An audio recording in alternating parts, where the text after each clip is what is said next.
Happy Friday, ladies and gentlemen. It's been a beautiful month of May so far, but even this gorgeous weather can't cheer me up.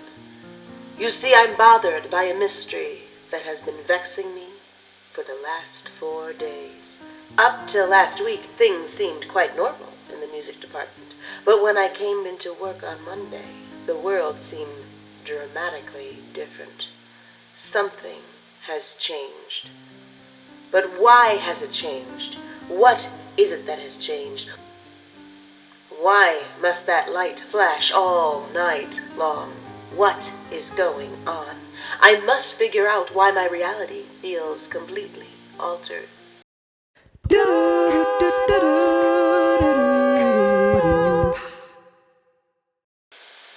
To begin my investigation, I began with a walk up and down my halls, searching for clues to answer this curious mystery. But even here, in this place of musical academic bliss, the world seemed different. The music had been silenced.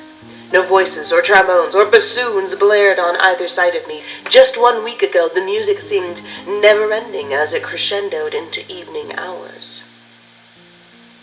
But now, nothing. Just the rhythmic, elusive sounds of the construction outside the windows. I realized that if I wanted an answer to my mystery, I would have to search elsewhere for information. I trudged across campus to seek out remedies to the cancer that was eating away at my focus. What was wrong? What was different? Inside the music building, it was much the same.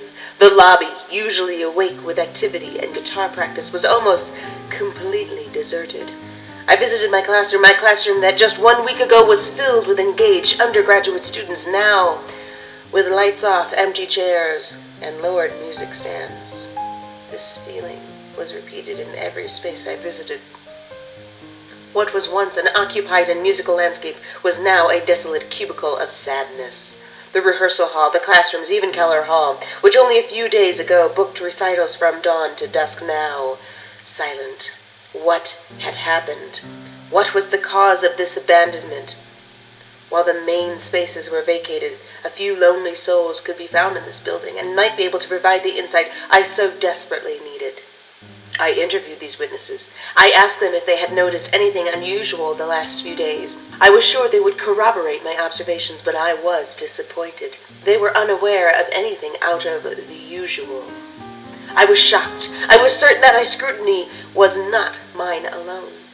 I was certain that if anyone else was looking at the same space as I, they would immediately realize that not all was right. The world was altered.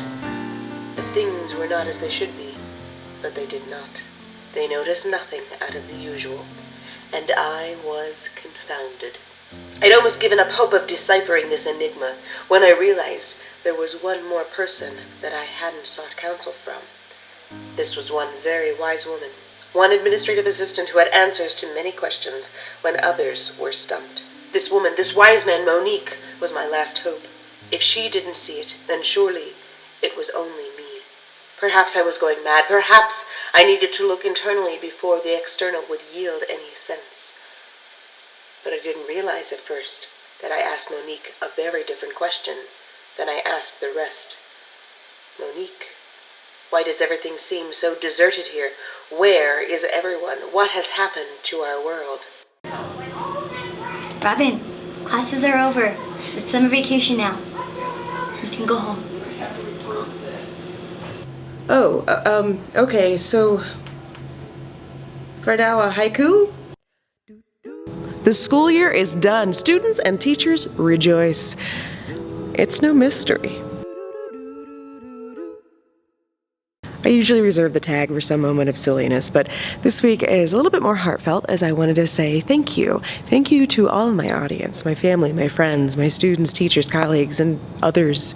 It means a lot that you would spend 4-ish minutes with me. Just a heads up, I'm going on hiatus for the next 6 weeks. I have some other projects that need my very focused attention. But I'll be back on July 4th, and just to pass the time, why don't you write a haiku?